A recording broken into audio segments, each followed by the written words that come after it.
Hello, everybody. My name is Gabriela Hernandez, and it is a pleasure for me to be able to come on here and speak to you guys on a topic that still very many people have a hard time discussing.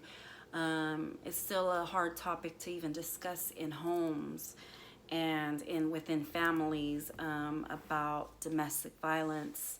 I am a survivor of domestic violence. Um, I should say, me and my kids are survivors of domestic violence because they also encountered abuse during my situation, which I didn't really learn the full details until I got out of the situation and then ended up putting my kids into counseling. Um, but my situation took place for the very first time in 2010. I was married to this person. We were married 5 years. We were together almost 10 years.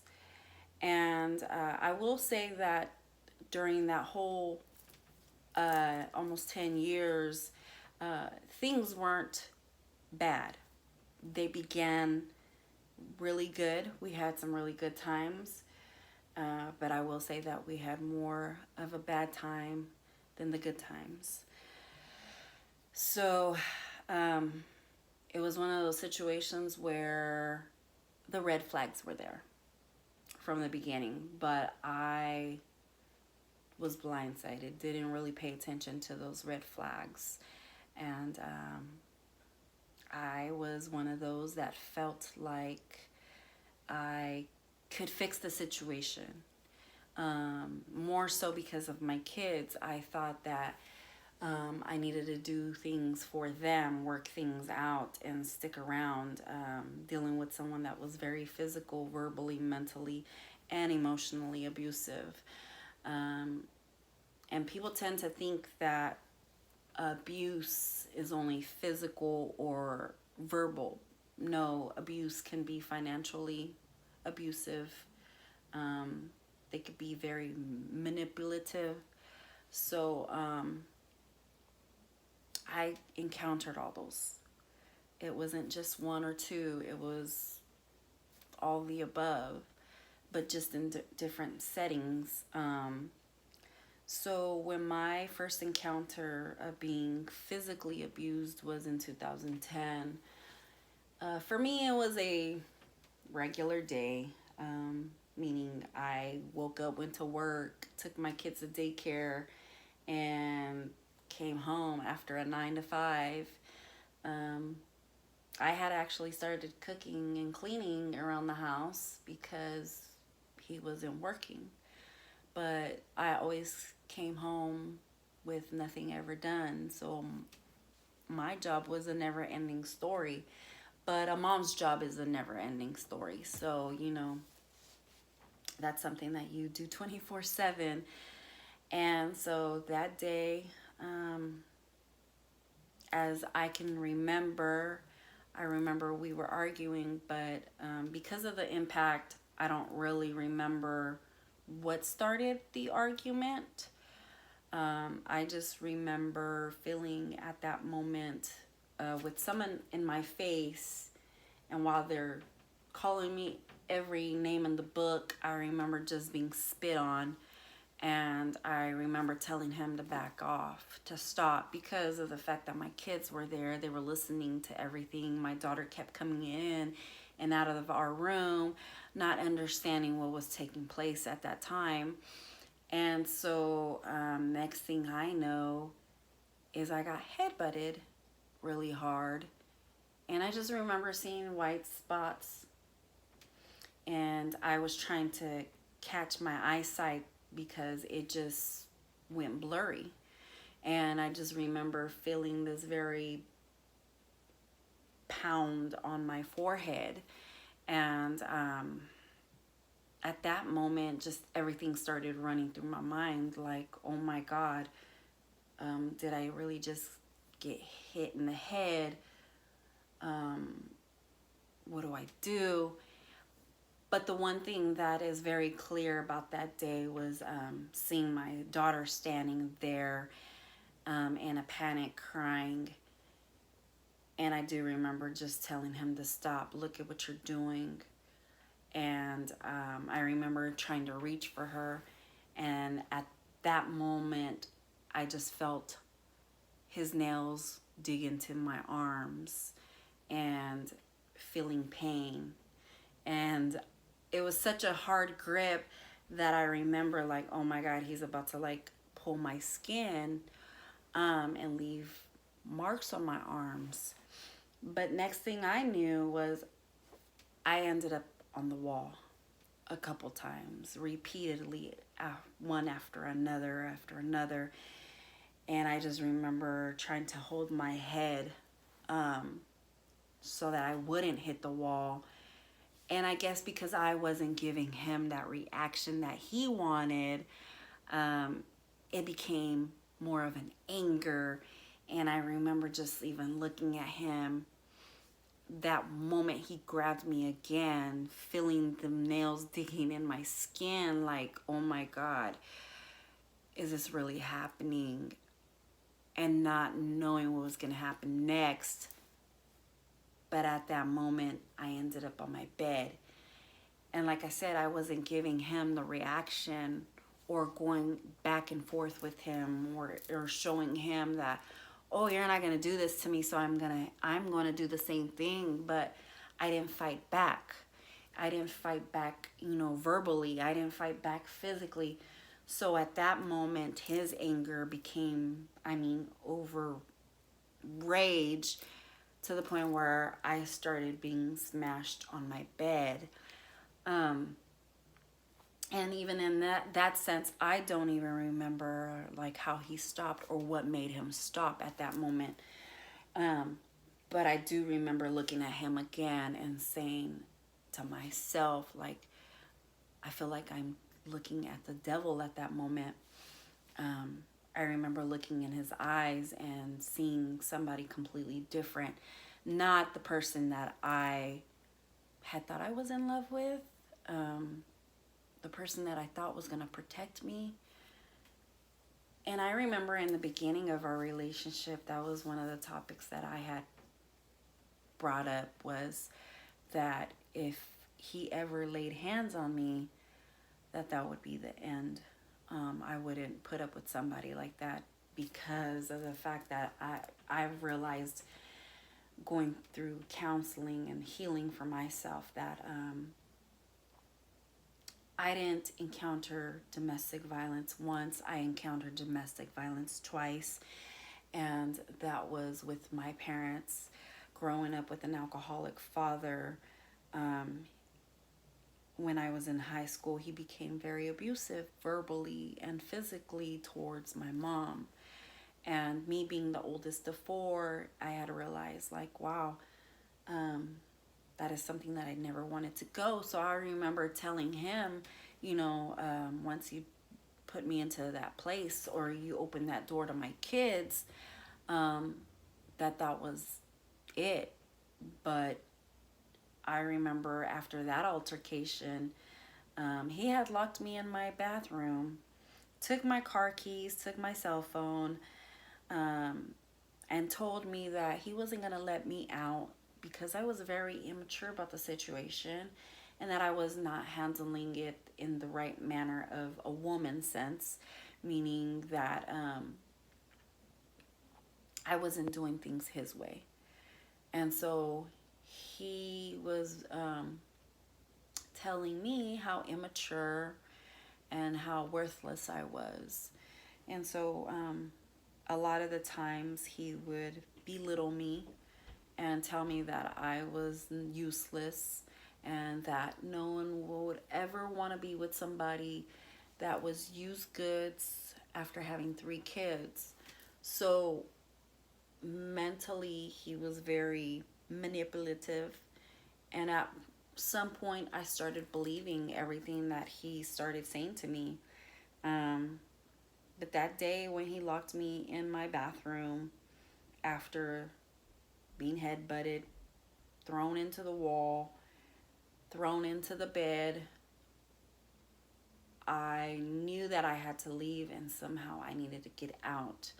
So after he locked me in there, he said what he had to say, calling me all kinds of bitches. And he couldn't believe how immature I was about the whole situation. And in my mind, I'm thinking, like, how am I being immature with the situation when I haven't even really said a word or even went after him myself?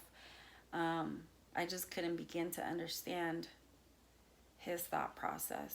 And I just remember after that, he said that he was going to go smoke a blunt because he was a big time weed user. And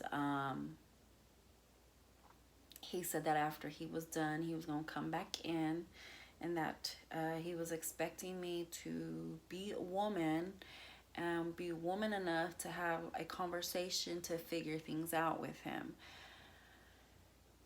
I waited till he left and kept looking out the window to see what direction he was going towards. And after I noticed that he was not coming back, I gave him about 30 seconds. And I remember just telling my kids, let's go. We were all barefoot, and I didn't live far from a friend of mine. We lived in the same apartment complex at that time. So she was on the other side, so that I knew that I could run to her apartment and have her call 911 or call my family. And so we did. We took off running, but I remember crying and bawling my eyeballs out, and my kids crying. And, we were all in a panic, like we didn't know if he was going to come out of somewhere and see us running and then run after us. I just remember telling my kids, let's go. We got to go. We have to run. And I remember running to her apartment and running upstairs and knocking on her door. And after that, I just remember please call 911 and please call my family. Next thing I knew, I was sitting on the bed in her room, and I just remember seeing my cousins, and they wanted to know where he was at, and I had told them that he had went to go smoke a blunt because he said that I was very immature and that he was hoping that when he came back in that I was mature enough to have a conversation about the situation and how we were going to take care of it. And so the paramedics had got there to her apartment, and of course, they did their whole procedure of asking me, what happened, where did I get hit, did I have marks, and where was he at. So with that day, that situation, that first altercation, he ended up actually realizing that I had took off and called the cops on him. So he ended up, since he had my keys and stuff, he ended up taking off in my car, because at that time I was the only one that had a car. So he ended up driving off in my car and hiding out at his mom's house. And so they were not able to catch him. So instead of me staying there in the apartment after he had left and not knowing what would have taken place next, I ended up leaving with my cousins and staying with my cousins. And I had work the next day, and I actually went to work knowing what had took place. But because I didn't want to miss a day, knowing that I had kids to provide for, I did end up telling my job what had happened, and that I didn't know if he would show up at my job or what would be taking place, but that he did have a warrant for his arrest. So, me being at my cousin's, he did contact me and ask me for forgiveness, just like any other abusive person that tries to manipulate the situation. He started apologizing and asking me for me to drop charges, which in California, um, once a domestic violence call is placed and it shows up on your record, um, you really can't drop charges. So I had been told by the police department that it was best for him to turn himself in, and that if he did contact me, to let him know that he had a warrant for his arrest. And so when he did make that contact with me, after a few times of me not answering him and not wanting to talk to him because I was just in still so much shock, um, and then having to deal with the after effects of bruises on my arms and actual cuts on my arms because he did dig his nails into my skin, and I did have missing skin. And then the biggest thing for me was the knot on my forehead where he had head-butted me. It did cause for migraines and headaches to take place. So I had to monitor uh, those because I was told by the paramedics, you just never know what the after effects would be. So finally, when I answered him, I just told him that I didn't have much to say. I was in total shock because I would have never thought that the person that I thought I loved and cared about um, would have done that to me. But we ended up going through 3 more altercations after that situation. I did try to leave, but it got to the point because of the years that we had been together had took a toll with my relationship with my family and friends, that my own mom just kind of shut off and told me to figure things out on my own. And at one point I did feel alone. I felt like I was in a hard situation that I didn't know how to get out of. And so I felt that I needed to work on things because I married this person. And when you marry somebody, you're supposed to work through thick and thin, through sickness and health. And more so for me, it was my kids. My 2 older sons were from a previous relationship. So I felt like I owed it to them and my daughter because this was her dad, and I didn't want my kids to grow up without a father, which my sons, had already experienced or know what that feeling is of not being able to see their father.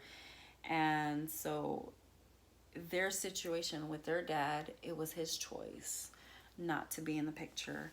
And so my daughter's dad had became the man that they knew all these years. And so the moment that everything came to a realization was the last altercation that I had with him. I had started my fitness journey, and when I realized after the second time we had separated that I needed to make some changes, it became a reality. And so that reality became that I had became a lost soul. I had became lost within myself. I had, gained so much weight. I had started dealing with some health issues.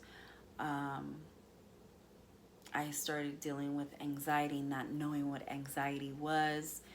And for me, I have dealt with depression since I was a little girl, due to some other situations. And like I said, dealing with seeing the abuse with my father and my mother. Um, Depression was something that I battled, I believe, since the age of 7. So I did encounter dealing with some depression when postpartum hit after my daughter. And I didn't experience that with both of my sons, but when I had my daughter and everything that was taking place with me and her father, the postpartum really hit me really hard. And so that day that I had woke up and realized that I needed to make changes within myself, and that my life had became a black hole, and I was digging myself in such a deep place, to the point where I started having some vivid dreams, and it really hit me hearing a voice, and I felt like it was God talking to me and telling me that I needed to get it together and that I needed to find myself. So 2011, after each altercation that began in 2010, from 2011 to, well, I should say 2000, end of 2011, beginning of 2012, I started my fitness journey. And I felt like I needed to find myself, and I needed to dig deep, and I needed to find my purpose in this life, which many of us have a purpose in this life. Everything happens for a reason. We are destined in different forms. And so I was ready. I was ready to make this change. And so I had started, even though I was still in this situation, this marriage, this abusive marriage, I started my fitness journey. And honestly, fitness has helped me survive and find myself whole and completely. From that day forward, I never looked back. And so me still being in that situation, he realized that I was making changes, and then things became even worse. Jealousy really sunk in. The insecurities of a man sunk in and started showing. And so I had set goals for myself. I had went from 218 pounds, wearing a size 18, to 3 to 4 months later, meeting my goal of losing 50 pounds and getting down to a size 6. And he started realizing that I was making some changes, and he didn't like it. And so since we had lived in the apartments, we ended up getting evicted because of so many calls from the police and CPS getting involved. My kids ended up telling their school what was going on in the house. And like I said, he had became abusive towards my kids when I would be at work. And my kids were being watched by him. Things took place that I didn't know of. He was actually threatening my kids that if he had told them or told me or anybody else, that they would never see me again. And so they became afraid, and things very dramatically started changing even with my kids.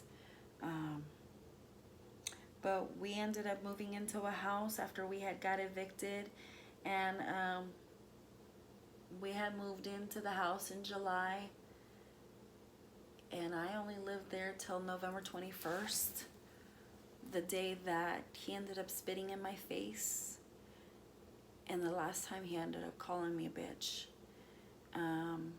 I had came home from the gym, and he started questioning me, like, was I having an affair, seeing somebody else? Because I became very very dedicated to working out and dedicated to myself, and he started not liking that. And so that day is the day that I realized that this was it for me. I had to face my fears of leaving my home and leaving everything behind. But at that moment, materials didn't mean anything to me. I didn't care about the couch, the table that I worked so hard for. I just wanted to get out. I wanted to get my kids out. So after that long argument, once again, that at that time he didn't physically, but he verbally abused me. And so once again, it was one of those situations where I was immature, and he didn't like that I wasn't feeding him back with an argument. But I waited till he left to work, because by that time he was working. And once again, I remember looking out that window, like making sure that he wasn't going to return. And he didn't. And my kids were at school, and first I wanted to leave on a just impact, let's go, let me go get them out of school. I just remember sitting down and taking a deep breath and saying, you know what, I'm going to think this out, and I'm going to do it the right way. And I waited till they got out of school, and when they did get home, I had stuff already packed, like clothes and important documents, and told them that we were going somewhere. And I remember getting in the car with them, and I just told them that I had to tell them that we weren't coming back, and that they would never have to worry about walking on eggshells or having to be questioned or harassed by somebody that we thought cared about us. And to see my kids that excited to know that they would never have to deal with somebody that abusive was life-changing. I knew I was doing the right choice for my kids. And from that day forward, I never looked back. I never returned. And November 21st of this year will be 6 years since leaving my situation, 6 years of surviving domestic violence, 6 years of not having to deal with someone that I thought loved me. 6 years of being free. 6 years of hard work to raise my kids by myself.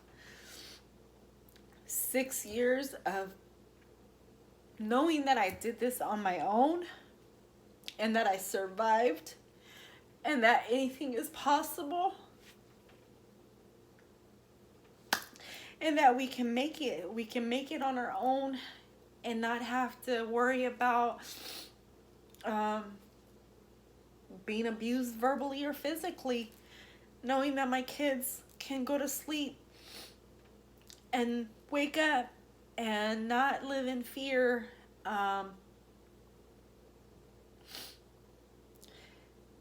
It has been a journey. It has been a beautiful struggle, and that's what I call my journey, a beautiful struggle. If it wasn't for fitness saving my life, being able to find myself wholeheartedly, it's still, as you can see, effective on me, because I survived something that a lot of people wouldn't be able to survive. People that have actually lost their lives to an abusive person physically. I remember when I started my counseling, and hearing other women talk about their story, I thought, my story was bad. But hearing other women who were, and ended up in the hospital for having a broken nose, broken bones on their body, I was thankful that God gave me the strength to leave when I did, because I remember the police officer tell me, when he first laid hands on me, telling me, do you want to end up a statistic? Do you want to end up on the 3 o'clock or Channel 3 news? Do you want to end up on the 6 p.m. news, with your family speaking that something happened to you? And, do you want to live like this for the rest of your life? Do you want to think that this person loves you? And I think we struggle with that, thinking that we need to be loved, that we need companionship, when the best part is to love yourself first, is to care about yourself first, to understand that the person that you decide to be in a relationship with, that you learn who they are, that you learn where they're coming from, the family dynamics. Those are important things. And a lot of times within our own families, they don't, tell us these things. Like, a lot of families don't have sit down talks, open conversations about topics like this. So it's important from a young age that we have these conversations. And even within myself, it's important for me to have these conversations with my kids about relationships and how to deal with other people, because it can't just happen in a relationship. It can happen within a friendship. You may think you know somebody, but in reality, you don't. And so it's important to be open about this topic, because it could happen to anybody. It can happen to men. And that's another taboo topic that not many men are open to talk about a woman abusing a man, because women can be abusive too. So it is important that you love yourself, that you take care of yourself, that you do self-healing within yourself. For me, it has been a journey of self-healing because, like I said, I saw it with my parents. And when I went to counseling, I had realized that the apple didn't fall far from the tree. As much as I didn't want to turn out to be like my mom and end up in a situation like she did, I did. And that stimulates from those conversations, our parents not having those open conversations with us, not really knowing how to talk to us. So a lot of times we learn a lot of things from, being out in the streets, running the streets. I wasn't one of those kids that was running the streets because my dad was very strict, but I took upon and soaked in what would take place at home. And so because of the abuse, I felt like I needed to be loved. I needed to be with somebody. And I ended up with somebody that in reality didn't love me.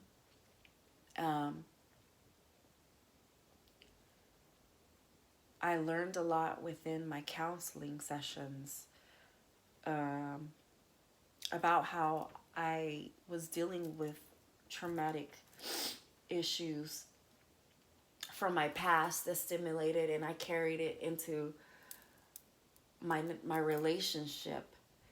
And so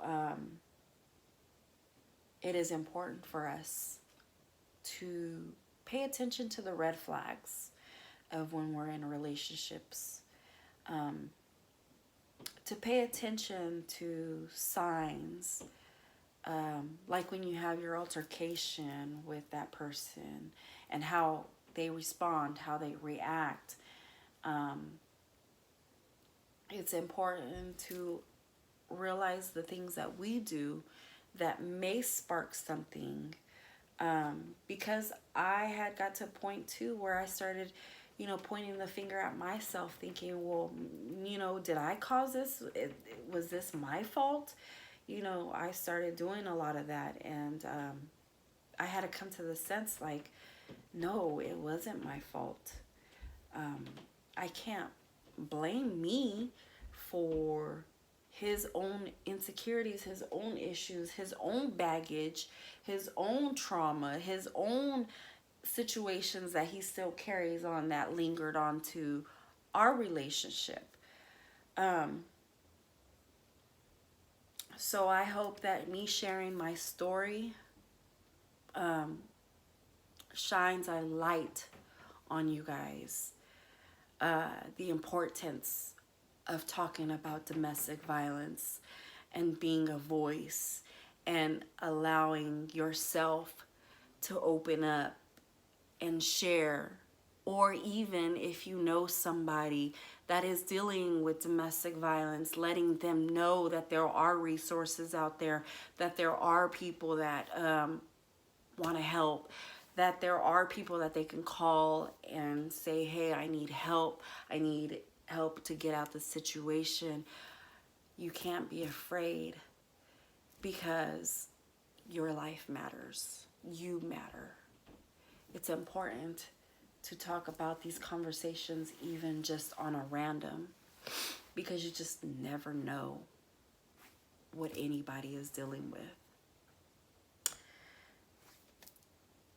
Thank you for allowing me to be open about my survival story. Thank you, and I hope that this brings and shines a light on a topic that, like I said, is still hard to talk about. And I hope that my story helps somebody that you just never know who's dealing with what. Blessings to you guys. Stay safe. And remember, your voice matters. You matter.